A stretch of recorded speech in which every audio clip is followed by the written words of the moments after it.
Assalamu alaikum dear students. Today our 18th lecture of chemistry, class 9th, chapter number 2, page number 37. Our chapter name is structure of atoms and our topic name is electronic configuration of first 18 elements. And our second topic name is isotopes. Students, आज का जो हमारा topic है second chapter में, उसमें हमने दो topics को जो है उनको डिस्कस करना है. फर्स्ट है हमारे पास electronic configuration of 18 elements and second है हमारे पास आइसोटॉप्स. सबसे पहले हम डिस्कस करते हैं अपने फर्स्ट टॉपिक को, जिसमें हमने फर्स्ट जो 18 एलिमेंट्स हैं उसको हमने उसकी इलेक्ट्रॉनिक कॉन्फ़िगरेशन को देखना है. इलेक्ट्रॉनिक कॉन्फ़िगरेशन ऑफ 18 एलिमेंट्स में सबसे पहले हमें ये पता होना चाहिए कि जो फिलिंग ऑफ इलेक्ट्रॉन्स हैं उनका सीक्वेंस क्या है सब शेल्स के अंदर. तो वो स्टूडेंट्स हमारे पास सीक्वेंस यहाँ गिवन है. लाइक हमारे पास क्या है 1s2 2s2 2p6 3s2 3p6. अब हमने ये देखना है कि यहाँ पे जो हमारे पास नंबर्स हैं वो किस चीज़ को रिप्रेजेंट कर रहे हैं, लेटर्स किस चीज़ को रिप्रेजेंट कर रहे हैं और सबस्क्रिप्ट जो दिया हुआ है हमें वो क्या चीज़ है. सबसे पहले ये जो हमारे पास नंबर्स हैं 1 2 2 3 एंड 3, ये रिप्रेजेंट करते हैं शेल नंबर को. ठीक है. उसके बाद हमारे पास लेटर्स हैं S एंड P, ये रिप्रेजेंट कर रहे हैं सब शेल्स को.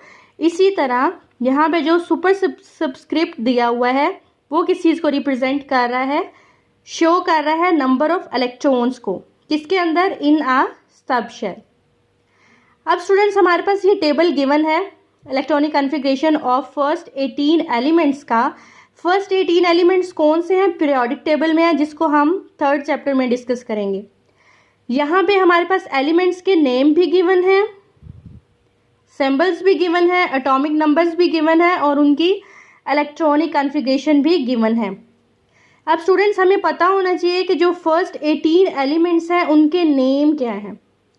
यहाँ पे एक सीक्वेंस के साथ आपको नेम गिवन है, उनके सिंबल्स भी दिए हुए हैं, एटॉमिक नंबर्स भी दिए हुए हैं. मैंने जब आपको फर्स्ट चैप्टर पढ़ाया था तो उसमें मेरे से कुछ स्टूडेंट्स ने पूछा था कि टीचर हमें किस तरह से पता चलेगा कि कौन से एलिमेंट का एटॉमिक नंबर क्या है. ठीक है.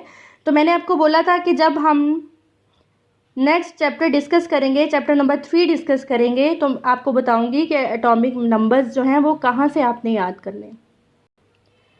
स्टूडेंट्स आपने एटॉमिक नंबर्स जो हैं वो यहाँ से याद करने हैं. टेबल आपके पास गिवन है, एलिमेंट्स के नेम आपको दिए हुए हैं, उनके सिंबल्स दिए हुए हैं और उसके अकॉर्डिंग आपने इलेक्ट्रॉनिक कॉन्फ़िगरेशन करनी है. ठीक है. ये टेबल आपने एज इट इज़ याद करना है और ये टेबल आपकी फिंगर टिप्स पे होना चाहिए. ये सारे एलिमेंट्स, इनके नेम्स, इनके सिंबल्स, इनके एटॉमिक नंबर्स एंड इसके अकॉर्डिंग जिस तरह से मैंने आपको इलेक्ट्रॉनिक कॉन्फ़िगरेशन करना सिखाया था आपने वो भी इसको चेक करना है. ठीक है. ये हमारा फर्स्ट टॉपिक था जो हमारा यहाँ पे एंड हो रहा है. नेक्स्ट अब हमने क्या पढ़ना है, आइसोटॉप्स. नेक्स्ट टॉपिक है हमारा आइसोटॉप्स. आइसोटॉप्स को अगर हम डिफाइन करें तो हम इस तरह से डिफाइन करेंगे, isotopes are defined as the atoms of an element that have same atomic number but different atomic mass number is called isotopes. Students जो हमारे पास आइसोटॉप्स होते हैं इनके जो इलेक्ट्रॉनिक कॉन्फ़िगरेशन होती है वो सेम होती है और इसमें नंबर ऑफ प्रोटॉन्स भी सेम होते हैं, लेकिन इनमें डिफरेंस कहाँ पे आता है, नंबर ऑफ न्यूट्रॉन्स पे. नंबर ऑफ न्यूट्रॉन्स डिफरेंट होते हैं. ठीक है. पहली बात. दूसरी बात यह है कि इनकी जो केमिकल प्रॉपर्टीज़ होती हैं वो सेम होती हैं, जो फिज़िकल प्रॉपर्टीज़ होती हैं वो डिफरेंट होती हैं. किस तरह से डिफरेंट होती हैं और किस तरह से सेम होती हैं. केमिकल प्रॉपर्टीज़ जो होती हैं वो डिपेंड करती हैं इलेक्ट्रॉनिक कॉन्फ़िगरेशन के ऊपर और वो मैं आपको बता चुकी हूँ कि इनकी सेम होती है, लेकिन जो फिज़िकल प्रॉपर्टीज़ हैं वो डिपेंड करती हैं मैस नंबर पे और जो मैस नंबर है वो इसका डिफरेंट होता है. ठीक है. उसकी एग्जांपल है एक मेरे पास, लाइक हम कार्बन की लेते हैं एग्जांपल. हमारे पास इसके कार्बन के 3 आइसोटॉप्स हैं. यहाँ पे 12, 13, 14 और यहाँ पे क्या है 6, 6 एंड 6. अब ये जो 6, 6 एंड 6 है, तीनों आइसोटॉप्स के ऊपर ये क्या है, ये एटॉमिक नंबर है। और यहाँ पे ये हमारे पास क्या है, ये मास नंबर है जो कि डिफरेंट है। 6 जो है हमारे पास नंबर ऑफ प्रोटॉन ये सेम है, 6 रिप्रेजेंट कर रहे हैं हम इसको किससे, हम एटॉमिक नंबर को किससे रिप्रेजेंट करते हैं, Z से रिप्रेजेंट करते हैं, ठीक है। उसके बाद हमारे पास एग्जांपल्स आती हैं आइसोटॉप्स की, वन बाय वन हम वो डिस्कस कर लेते हैं। सबसे पहले जो हमारे पास एग्जांपल है isotopes of hydrogen. Hydrogen is combination of its 3 isotopes. Hydrogen के पास 3 आइसोटॉप्स होते हैं। कौन कौन से होते हैं हमारे पास, एक होता है प्रोटियम, सेकेंड है ड्यूट्रियम एंड थर्ड है tritium. Each one of them has 1 proton and 1 electron, but number of neutrons are different. किस तरह से, हमें ये फिगर दी हुई है, हम इस डायग्राम में देखेंगे। सबसे पहले जो हमारे पास आइसोटॉप है वो है प्रोटियम। प्रोटियम में अगर हम देखें तो हमारे पास जो नंबर ऑफ प्रोटॉन है वो 1 है, नंबर ऑफ न्यूट्रॉन जो है वो हमारे पास 0 है, और नंबर ऑफ इलेक्ट्रॉन जो है हमारे पास वो भी 1 है। इसीलिए हम इसको क्या लिखेंगे, 1H1। Same is the case हमारे पास सेकेंड आता है आइसोटॉप्स हाइड्रोजन का, ड्यूट्रियम। इसमें हमारे पास नंबर ऑफ प्रोटॉन कितने हैं, 1, एंड नंबर ऑफ न्यूट्रॉन कितने हैं, 1। चेंज आ गया, यहाँ पे नंबर ऑफ न्यूट्रॉन 0 थे और यहाँ पे 1 है, नंबर ऑफ इलेक्ट्रॉन भी यहाँ पे 1 है। तो हम किस तरह से लिखेंगे, 2H1। थर्ड आइसोटॉप जो हमारे पास है हाइड्रोजन का वो है हमारे पास P is equal to 1, N is equal to 2, और इलेक्ट्रॉन हमारे पास कितने हैं, 1 है। ये हमारे पास क्या होगा, ट्रिटियम। इसको हम किस तरह से लिखते हैं, 3H1। स्टूडेंट्स, अब ये जो हमारे पास 1 है तीनों आइसोटॉप्स के अंदर, ये हमारे पास एटॉमिक नंबर है, और ये जो ऊपर चेंज है हमारे पास, ये हमारे पास मास नंबर है। उसके बाद हम सेकेंड एग्जाम्पल की तरफ चलते हैं। सेकेंड एग्जाम्पल जो हमारे पास है आइसोटॉप्स ऑफ कार्बन। कार्बन के अंदर भी हमारे पास 3 आइसोटॉप्स होते हैं। There are 2 stable isotopes of carbon. कौन कौन से स्टेबल है हमारे पास, C12 एंड C13, एंड 1 जो है वो हमारे पास रेडियो एक्टिव आइसोटॉप होता है जो कि हमारे पास क्या है, C14। अब आइसोटॉप्स 12 इज प्रेजेंट होता है अबंडेंट ऑफ 98.9%, जबकि जो हमारे पास कार्बन 13 एंड 14 हैं वो बोथ प्रेजेंट होते हैं ओनली 101% इन नेचर। अब स्टूडेंट्स हम इसके आइसोटॉप्स देख लेते हैं। यहाँ पे हमारे पास क्या गिवन है, carbon P is equal to 6, N is equal to 6। यहाँ पे नंबर ऑफ इलेक्ट्रॉन कितने हैं, 2, और आउटर शेल में कितने हैं, 4। इसी तरह अगर हम सेकंड जो है आइसोटॉप देखें तो इसके अंदर स्टूडेंट्स इनर शेल के अंदर नंबर ऑफ इलेक्ट्रॉन 2 है, आउटर शेल के अंदर नंबर ऑफ इलेक्ट्रॉन जो है वो 4 है। इसी तरह अगर हम थर्ड वाले पे देखें तो नंबर ऑफ इलेक्ट्रॉन जो है वो 2 है, और आउटर शेल में कितने हैं, नंबर ऑफ इलेक्ट्रॉन्स 4 है। आप देख सकते हैं कि यहाँ पे हमारे पास जो 6 है ये हमारे पास एटॉमिक नंबर है, और ये जो 12, 13 एंड 14 है ये हमारे पास मास नंबर है जो कि डिफरेंट है। ये हमारे पास तीनों आइसोटॉप्स किसके हैं, कार्बन के। उसके बाद एग्जांपल है हमारे पास आइसोटॉप्स ऑफ क्लोरीन की। There are 2 isotopes of chlorine, 13Cl17 and 37Cl17। उसी तरह आइसोटॉप्स ऑफ यूरेनियम। यूरेनियम के आइसोटॉप्स हैं हमारे पास 3, 234U92, 235U92 and 238U92।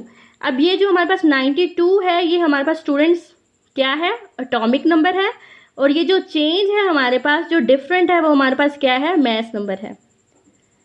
The 238U92 is found in nature nearly 99%। ठीक है, डिफरेंस कहाँ पे है, in their number of electrons, protons and neutrons. कहाँ पे डिफरेंस है, ये हमारे पास टेबल गिवन है, इसमें हम देखेंगे।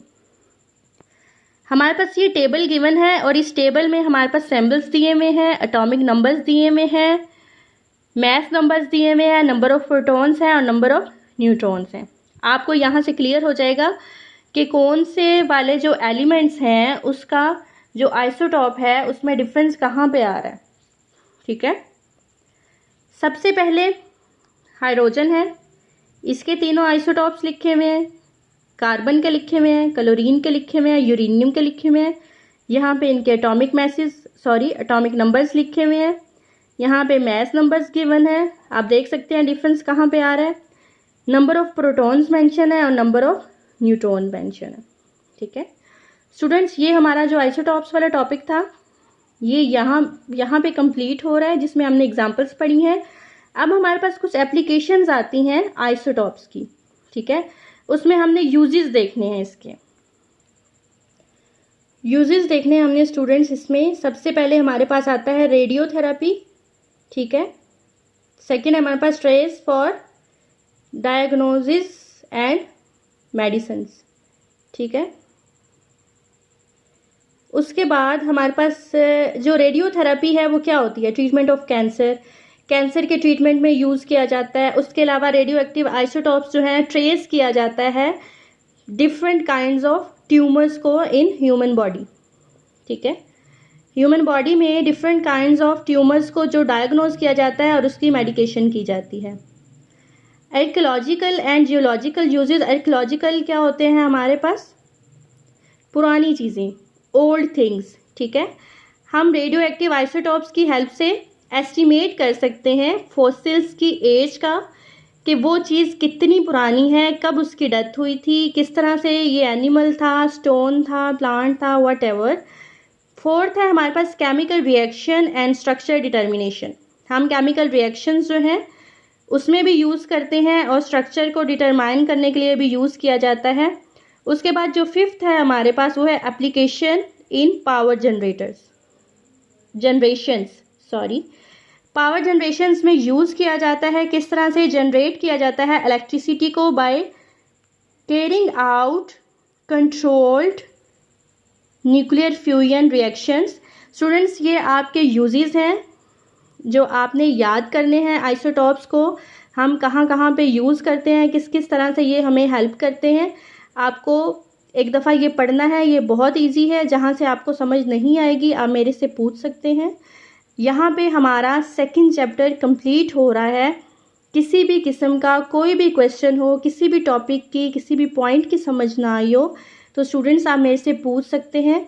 नेक्स्ट लेक्चर में इंशाल्लाह हम नेक्स्ट चैप्टर जो है उसको डिस्कस करेंगे। यहाँ पे ये वाला टॉपिक जो है हमारा वो एंड हो रहा है।